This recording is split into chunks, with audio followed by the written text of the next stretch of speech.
Welcome back. I'm Tom from TJPtoo Solutions. In today's video, we're going to talk about a subject I've been asked to weigh in on for, well, years now. Clutchless shifting.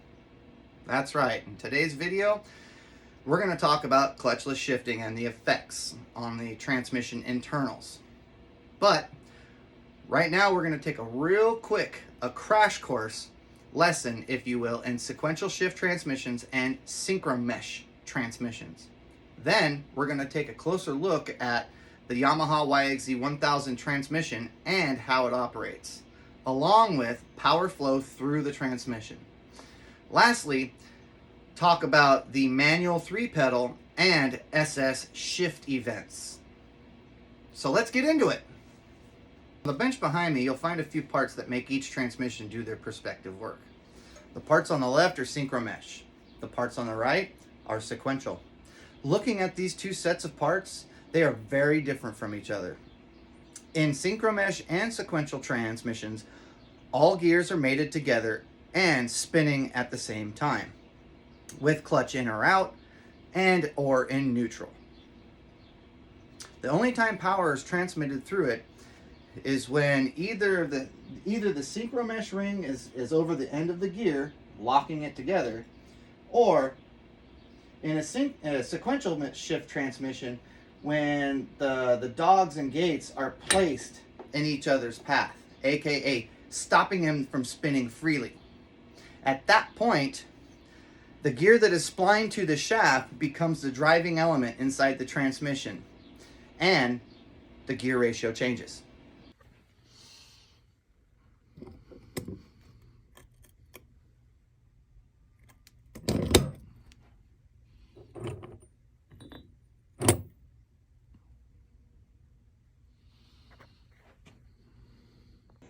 All right, now that we've gone through a real basic education on how the synchro mesh transmission and the sequential shift transmission kind of operate, we're going to go over here behind me to this actual Yamaha YXZ 1000 transmission, which happens to be a 3-pedal or manual trans. And we're going to go through not only the power flow, but a few other key aspects that need to be observed. So you got the trans right here. This would be the up to down orientation. This right here would be the input from PTO or engine. Spins if you're looking from the back of the vehicle, which would be this way, front of the vehicle that way. Spins in a clockwise rotation. From there, it's splined to a gear that drives the outer clutch basket. Outer clutch basket then has the frictions that are splined to it, and then the steels that are stacked in between the frictions are actually splined to the inner hub, and the inner hub is on this spline here, which drives the input shaft. Now, just below that, if you remove all that, is the actual shifter assembly that comes through the transmission case and rotates the shift barrel. But on top of that, with the shift barrel, is this roller arm that sits on top of the star. This plays a big key in the shift event that happens when you go and actually shift the transmission. It's not necessarily just, one little thing that's happening. There are multiple things that are happening at one time when you pull this pull your lever and rotate the barrel. There are at one time or another at least 2 shift forks that are moving simultaneously through the shift barrel channels that guide the shift rails. So this is really important because it's spring loaded. There's nothing that stops or slows that instantaneous change from happening. So we're going to roll this over and we're going to get a little bit deeper into this, split the case, and then show what happens when this roller crests the top of the star. So let's break this down right now. Flip it over on its back. And here we go. Typically when I take this apart, all the bolts come off, clutch comes out, and then this guy gets removed to alleviate the pressure from the roller and spring on that assembly. So let's get that out right now. Where is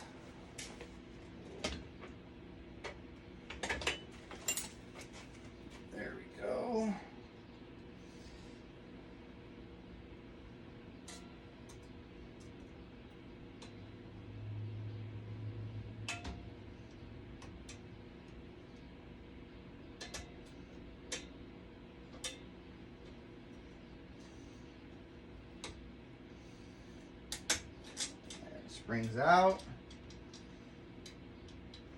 Watch out, the spring could fall down when you get pressure released off of it. So that is one thing to watch out for.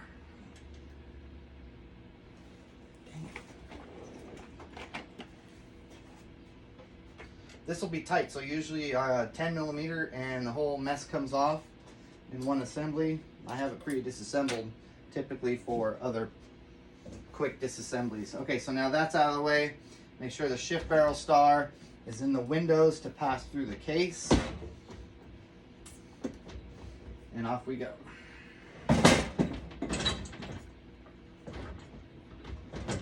Alright, now that we got that apart,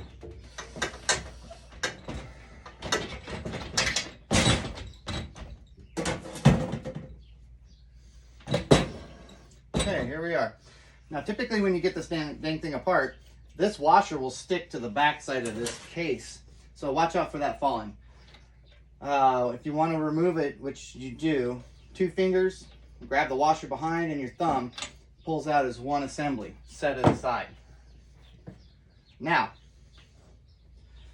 I'm going to pull this shift barrel back out, put it back in real quick, and we're going to see how fast this thing spins once it finally does crest the top of this peak and comes down to the next valley, which the next gear is.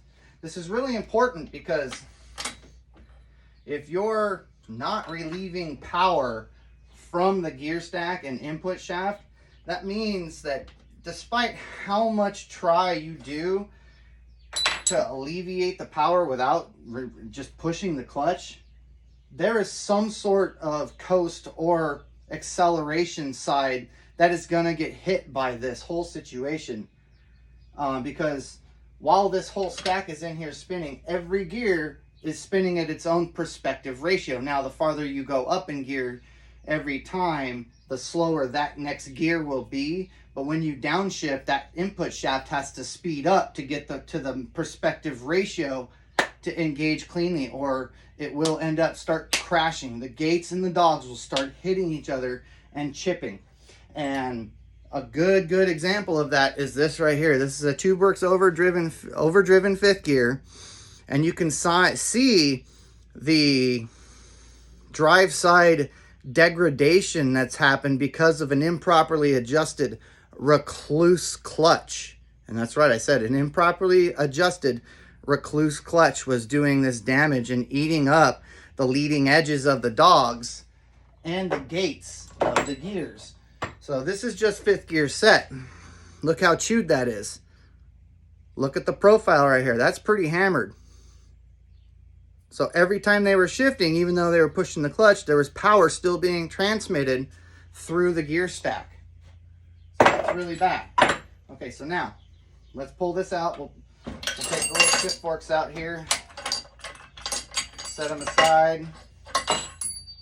And then we'll take the input shaft. Okay, the gears, yeah, there it's right there. So let's pull this sucker out, set this stuff aside. Let's go back here.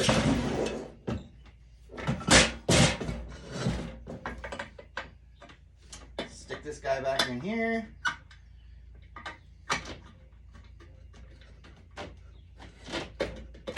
All right, boom, look at this, spinning freely. Okay, let's get him hooked back up too. So, grab the arm, put him back on.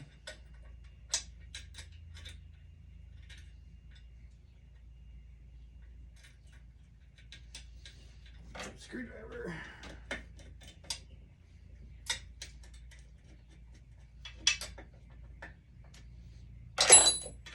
Okay, boom. And let's put the spring on just for S's and G's.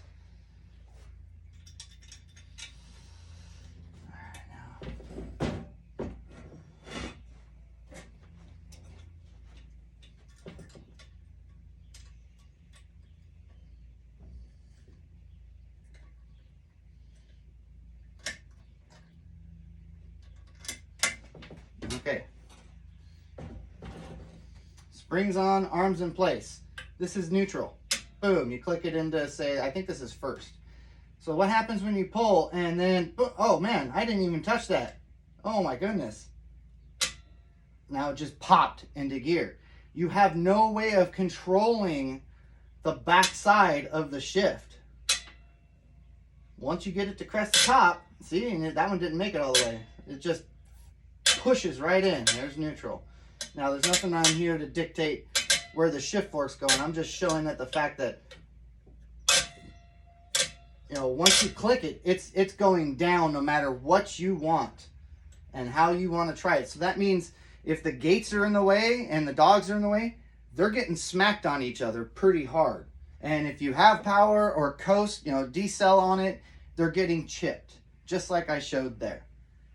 So let's put this aside. Now, talked about that, the little shifting events. Let's get this gear stack out and we'll talk about power flow. Middle drive. Middle drive is attached to your front gear coupler and all the front stuff, and then the back gear, the rear coupler that goes to the coupler that fails all the time for the rear drive shaft. Okay, so now you've got 3 shift forks in here. Like I said, 2 of them sometimes have to move at the same time. So on one side of the stack, here's first gear. Cool, first gear. Well, what operates first gear? 5th gear wheel. 5th gear wheel is the one that's spline. So when it moves over, input shaft is driving this gear, which is spinning at its own ratio. This gear is spinning at its own ratio. This gear and this is spinning at its own ratio. And this gear, which is reverse, is spinning at the opposite ratio. So now, you have to use 5th gear wheel to lock 1st gear wheel and to make it driving element. Then, when you shift from 1st gear into 2nd gear, where's 2nd gear? 2nd gear is over here. So not only does 1st gear get neutraled out, but 4th gear wheel then gets slid over to lock 2nd gear wheel. What happens when we shift to 3rd? Well, 4th gear wheel gets neutraled out, 2nd gear wheel starts freewheeling, boom, 5th gear wheel gets pulled over into 3rd gear. There's your 3rd gear element that is driving the middle drive out to the drive shafts. Well, that's just on one shaft. You got 1, 2, and 3 happening on one shaft, and reverse. Where's 3 and 4? Well, or 4 and 5, excuse me. 4 and 5's on the input shaft. Here's reverse, here's 4th, here's 2nd, 3rd, 5th, and 1st. So, when you click from 3rd into 4th, 5th gear wheel gets neutraled out, alleviating 3rd gear wheel of all the bind, and then slides 2, 3 over into 4 pinion. So now 4th gear is the driving element because why? 4th gear wheel is splined to the shaft. Now that's 4th gear. So then what happens when you hit 5th gear? Well, this guy just simply slides right on over to the other side and locks 5th gear wheel, 5th gear pinion to 5th gear wheel, and now you're in 5th gear going out to the drive shafts. All this is important to alleviate the power from this, or else you're driving the dogs in downshifts and upshifts. You can't always alleviate the power from everything when this kind of stuff is happening as a shift event. All right? So now, we've talked about shifting, we've talked about dog damage, we've talked about power flow.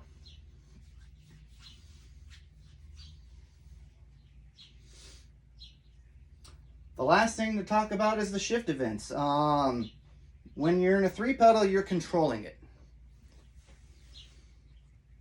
You're pushing the clutch to separate power from engine and trans, and hopefully when you shift and that thing crests the top and pops over to the next gear, things are lined up and they're not clashing. When this type of failure starts happening, where the dogs start rounding, you'll see long little slivers in the filter screen. That's a grand indication that you've been hammering the dogs and they're starting to chip. Once you start chipping, you're chipping away the hardened face. When you start chipping away the hardened face, hardening only goes so deep and you're into softer metal. After that, it's a compounding failure from there. I've just seen it too many times. So the biggest thing is alleviating power from the input shaft, and don't just smack gears. Okay, so that's 3-pedal. When it comes to SS, well, you're no longer in control of clutch. You're just commanding a shift event. And the shift event for SS is a timed event. Yamaha knows with X RPM to the next, X RPM in the gear they're at to the next gear, it takes X amount of time. When you start changing flywheel weight, you're changing the mass of the engine. And when you change the mass of the engine, you're changing your timing. Heavier flywheel means the engine will stay at the higher RPMs longer. So when you shift into the next gear, that input shaft is spinning at a higher RPM. You have more chances of crashing dogs. The slower the input shaft, the less likely you are to crash the leading edges of the dogs into the next gear. So that's why I recommend stock flywheel weight or lighten flywheel weight.